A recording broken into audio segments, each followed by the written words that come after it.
Selamat pagi, saudara-saudari, dalam nama Yesus Kristus.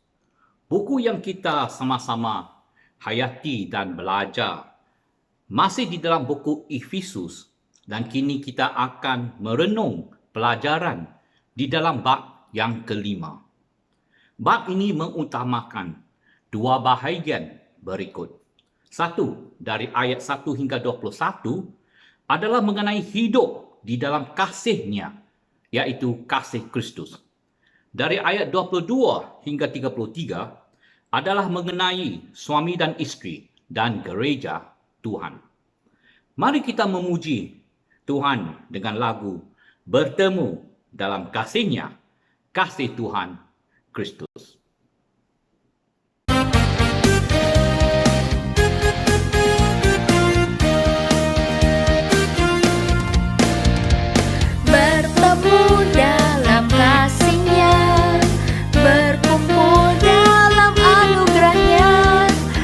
Sukacita semua di dalam rumah Tuhan, bertemu dalam kasih-Nya, berkumpul dalam anugerah-Nya, bersukacita semua di dalam rumah Tuhan. Oh, saudaraku dan saudariku, cinta dan mengasihimu. Mari bersukacita semua di dalam rumah Tuhan. 1 Yohanes pasal 4 ayat 7. Saudara-saudaraku yang kekasih, marilah kita saling mengasihi, sebab kasih itu berasal dari Allah, dan setiap orang yang mengasihi lahir dari Allah dan mengenal Allah. Bertemu dalam kasih-Nya, berkumpul dalam anugerah-Nya, bersukacita semua di dalam rumah Tuhan. Bertemu dalam kasih-Nya, berkumpul dalam anugerah-Nya, bersukacita semua di dalam rumah Tuhan. Oh, saudaraku dan saudariku, Tuhan cinta dan mengasihimu. Mari bersukacita semua di dalam rumah Tuhan. Oh, saudaraku dan saudariku, Tuhan cinta dan mengasihimu. Mari bersukacita semua di dalam rumah Tuhan.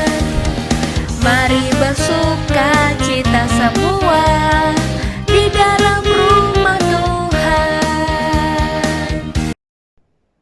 Mari kita berdoa. Ya Bapa, kami mengucapkan terima kasih kerana kasih Tuhan Bapa yang dikurniakan dan diberikan di dalam Yesus Kristus. Kami berdoa agar firman Tuhan, Alkitab Tuhan akan bercakap kepada kami semua dan membantu kami untuk mengasihi Tuhan dan satu sama lain. Kami ingin menunjukkan prihatin terhadap mereka yang memerlukan bantuan, baik dari segi fizikal atau rohani. Kami ingin belajar menjadi hamba untuk melayani Tuhan dan bukan untuk dilayani orang. Bantulah kami supaya selalu boleh bertemu di dalam kasih Tuhan Kristus. Dan membaharuilah pemikiran kami, tabiat kami, dan keinginan untuk mengikut perintah Tuhan. Seperti yang tercatat di dalam Matius bab 22 ayat 37. Mengasihi Tuhan dengan sepenuh hatimu, dengan segenap jiwamu, dan dengan seluruh akalmu. Kami menyerah saudara-saudari sekalian, anak-anakmu, seperti mana yang kami mula belajar dan membaca firman Tuhan di dalam Efesus bab 5. Bantulah kami untuk hidup di dalam kasih Kristus. Tuhanlah Kristus, anak Tuhan, yang memberikan nyawa sejati kepada kami sekalian. Di dalam nama Kristus kami berdoa dan bersyukur. Amin. Saudara-saudari, rumusan ringkasan untuk bab 4, bahagian kedua ini ialah kita harus buanglah segala yang berdusta dan pakailah dan amalkan segala yang benar di dalam firman Tuhan. Yang kedua, kita harus mengawal kemarahan kita dan mencari dan berusaha untuk mencapai keamanan di dalam Yesus Kristus. Yang ketiga, kita harus buanglah tabiat yang mencuri dan pakailah sifat rohani dengan murah hati terhadap orang lain yang seiman dengan kita juga. Yang keempat, kita harus mengelakkan kata-kata mengumpat dan digalakkan menggunakan kata-kata yang membina dan menggalakkan supaya ia akan membantu orang yang mendengarnya. Yang kelima, kita tidak harus berdendam hati. Sebaliknya, harus saling mengampuni satu sama lain. Kerana Yesus telah menunjukkan teladan pengampunannya di salib. Inilah semua pelajaran dan pengertian yang kita harus mengamalkan di dalam kehidupan baru dan di dalam kehidupan rohani kita setiap hari demi kemuliaan Tuhan. Di 2 Korintus bab 5 ayat 17, apabila seseorang bersatu dengan Kristus, orang itu menjadi manusia baru. Yang lama sudah lenyap dan yang baru bermula. Kita sudah bersatu dengan Kristus.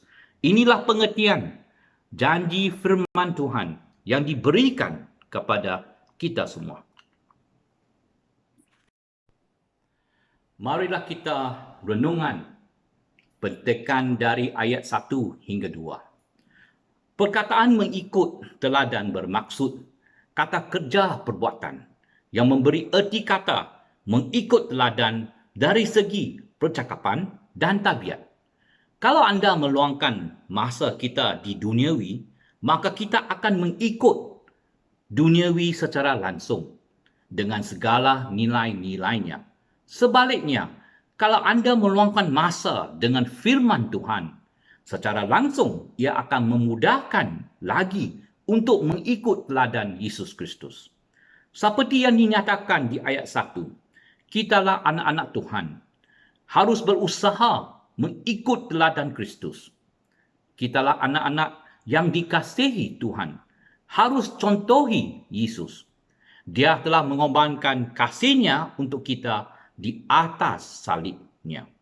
Oleh yang demikian, Paulus menggunakan kata hubung kerana untuk mengingatkan kita semua adanya sebab-sebab yang tertentu yang harus kita sama-sama ingatkan, iaitu berusaha menjadi teladan Kristus. Kita sudah biasa mengikut contoh-contoh teladan yang ditunjukkan oleh abang, kakak dan ibu bapa kita. Bagaimana kita harus berusaha untuk mencapai teladan rohani pula? Ada dua caranya. Satu, kita hidup harus dijiwai kasih, walaupun ada kalanya kita tidak berasa sangat. Kita hendak saling mengasihi di dalam tubuh Kristus, iaitu gereja Tuhan, walaupun tidak dapat merasainya sangat. Cinta duniawi ini adalah perasaan cinta. Tetapi bila perasaan itu lenyap, kita dinyatakan sudah hilang cinta itu. Kita tidak boleh bergantung kepada cinta yang sedemikian. Tetapi Tuhan kita mahukan kita memahami bahawa kasih itu penentuan kehendak dan perintah yang berasal dari Tuhan, yang mengasihi semua anak-anaknya, seperti di Yohanes 1 bab 3 ayat 23. Inilah perintahnya, kita harus percaya kepada anaknya, Yesus Kristus, dan kita harus saling mengasihi seperti yang diperintahkan Kristus kepada kita. Mengikut teladan Tuhan adalah mengikut Yesus, kerana itulah perintah saling mengasihi di dalam Kristus. Yang kedua, kasih yang dikorbankan oleh Yesus. Pengorbanan itu adalah perbuatan yang menyerahkan sesuatu yang bernilai demi sesuatu untuk orang lain. Yesus telah mengorbankan dirinya dan disalibkan untuk dosa-dosa kita. Yesus kasihkan kita. Jadi, untuk hidup di dalam kasihnya adalah untuk mengorbankan sesuatu yang bernilai. Itulah pengorbanan Yesus untuk kita sekalian. Matius bab 5 ayat 43 hingga 45, kasihilah sahabatmu dan bencilah musuhmu. Tetapi sekarang aku berkata kepada kamu, kasihilah musuh kamu dan berdoa bagi orang yang menganiaya kamu. Ayat 45. Dengan demikian, kamu menjadi anak-anak Bapa kamu yang di syurga, kerana Allah menerbitkan matahari yang dijadikannya untuk orang yang baik dan yang jahat. Dia menurunkan hujan untuk orang yang mentaati Allah dan juga untuk orang yang tidak mentaatinya. Inilah jenis perintah kasih, bukan kasih kerana ia mudah, tetapi adalah kasih dari Tuhan. Kita hanya perlukan mentaati perintah kasih Tuhan ini. Hidup kita harus dijiwai kasih Tuhan Yesus, bukan dari segi percakapan kita, malah dari segi gaya hidup di dalam Kristus. Kehidupan di dalam Kristus memangnya mencabar. Ia memerlukan pengorbanan yang besar untuk meninggalkan duniawi ini. Kita bukan diselamatkan daripada duniawi, tetapi diselamatkan untuk kehidupan rohani. Tuhan Yesus, kita diselamatkan dari hukuman dosa dan diselamatkan untuk hidup yang mentaati firman Tuhan. Kehidupan kita adalah untuk mentaati Tuhan. Efesus bab 1 hingga 3 menceritakan siapa kita dan apa kita bila kita di dalam Yesus, iaitu penuh dengan berkat Tuhan. Di dalam bab 4 hingga 6 menceritakan bagaimana kita harus hidup dan dijiwai Yesus Kristus yang menjadi asas kepercayaan kita semua. Kita harus mempraktikkan percayaan iman kita seperti mana di Efesus bab 4 ayat 1. Paulus mengesah kita supaya kita sesuai dengan cara hidup kita yang ditetapkan oleh Allah ketika Dia memanggil kita.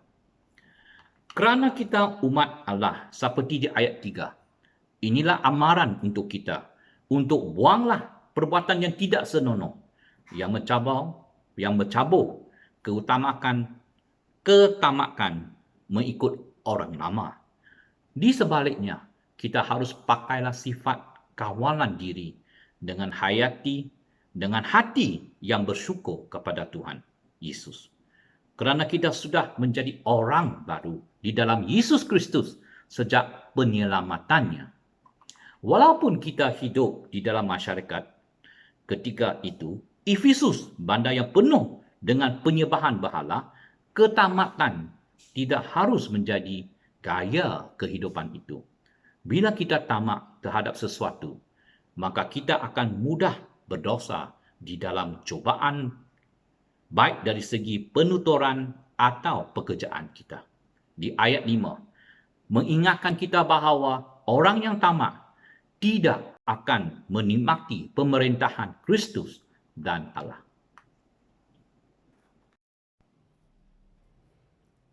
Kita harus selalu berwaspada, mengingatkan diri sendiri bahawa hidup kita bukan lagi di bawah naungan duniawi, tetapi hidup kita harus dijiwai Roh Kudus Tuhan yang akan menjadi pelita kepada kita setiap hari di dalam firman Tuhan. Kita adalah anak-anak Tuhan di dalam cahaya Tuhan dan hidup kita hendak melayani Tuhan untuk segala-galanya. Ingat, kita adalah orang yang bebas di dalam Yesus Kristus. Oleh itu, seperti di ayat 7, janganlah kita ada perhubungan dengan orang yang hidup di dalam kegelapan. Sekarang kita sudah menjadi umat Allah dan mesti hidup dalam cahaya dan Bersusahlah kita untuk melakukan, berusahalah kita untuk melakukan apa yang menyenangkan hati Tuhan.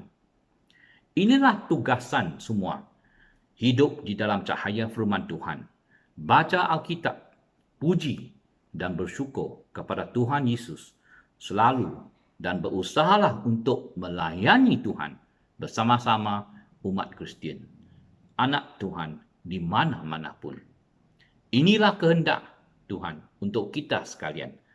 Sanggupkah kita datang ke hadirat Tuhan dengan kurnia Tuhan yang diberikan kepada kita untuk hidup kekal bersama Tuhan.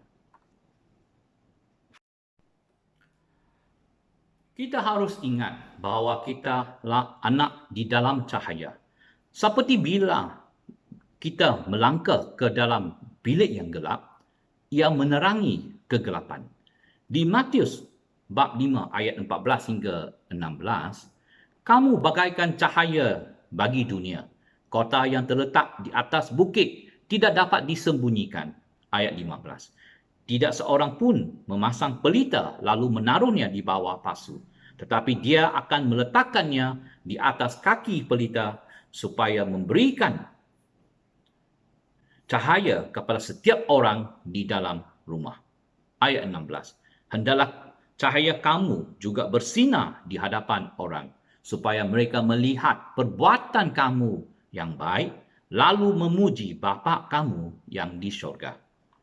Di mana kita meletak pelita Kristian kita sekarang? Itulah persoalannya.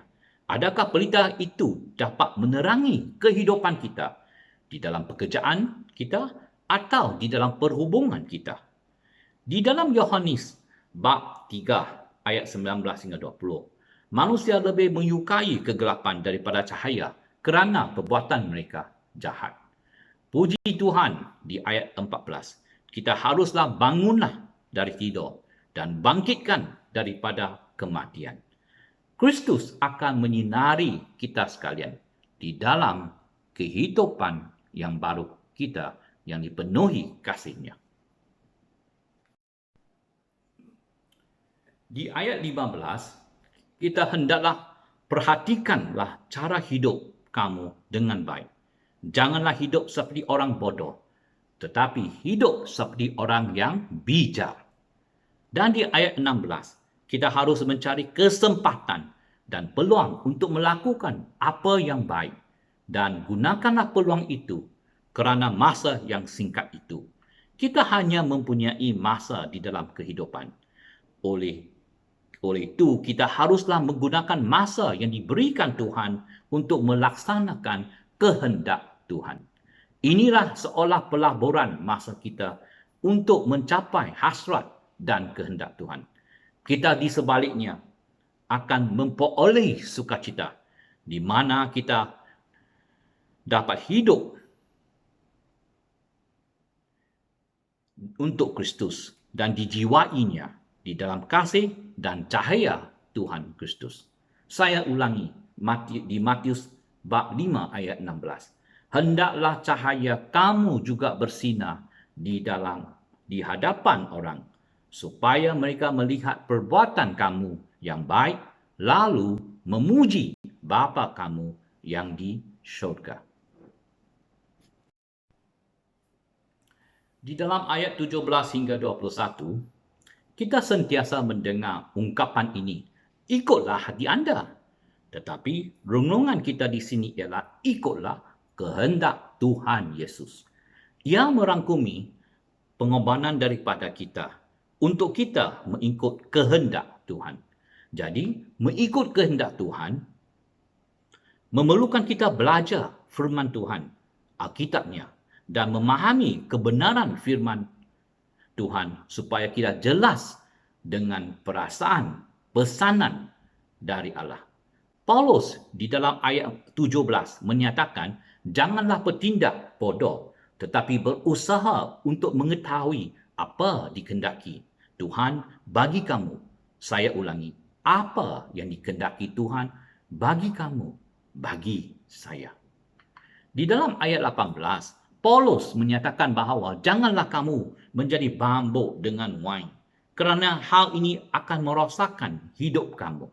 Tetapi hendaklah kamu dikuasai Roh Allah. Bila kamu datang kepada Tuhan, kamu telah menerima Roh Allah bersamamu. Bila seseorang menerima penyelamatan Yesus, dia telah diselamatkan oleh Roh Kudus Tuhan bersamanya. Dan kini kamu telah dipenuhi oleh Roh Kudus untuk hidup di dalam Kristus. Seperti di Kisah Rasul-Rasul 1 bab 1 ayat 8. Tetapi kamu akan menerima kuasa apabila Roh Kudus datang kepada kamu. Lalu kamu akan menjadi saksi-saksiku di Yerusalem, di seluruh Yudea dan Samaria serta sampai di hujung bumi. Kemudian kamu akan memuji Tuhan berlimpah-limpahnya. Di dalam ayat 21, kita harus taat di antara satu sama lain kerana kita menghormati Kristus. Tuhan mempunyai maklumat yang tersendiri untuk setiap orang Kristian, iaitu kita harus saling membantu satu sama lain, dan hidup kita akan di dalam cahaya Tuhan.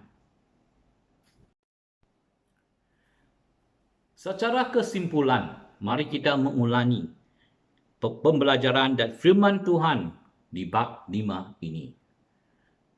Dari bab 4, kita harus membuangkan sifat perbuatan yang tidak senonoh dengan mengamalkan sifat kawalan diri dengan disiplin di dalam Kristus.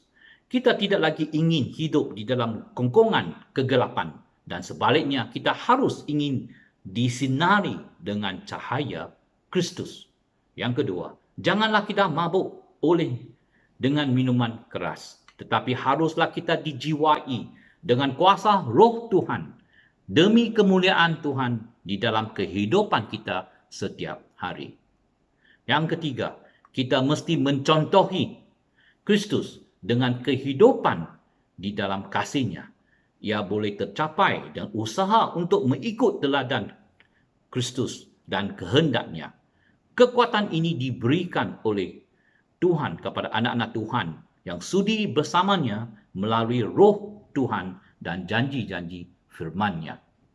Kasih Tuhan yang menunjukkan pengorbanan-Nya di dalam salib dapat menguatkan kita lagi dengan pemberian kurnia Tuhan.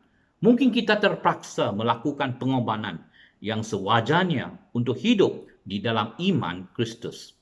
Kita akan dapat mencontohi Kristus dan mengikut jejak langkah-Nya. Yang keempat, tanda-tanda yang bakal menunjukkan kita ada Roh Kudus Tuhan bersama kita ialah apabila kita dikuatkan dengan kesanggupan memberi segala puji-pujian bersama umat Kristian yang lain.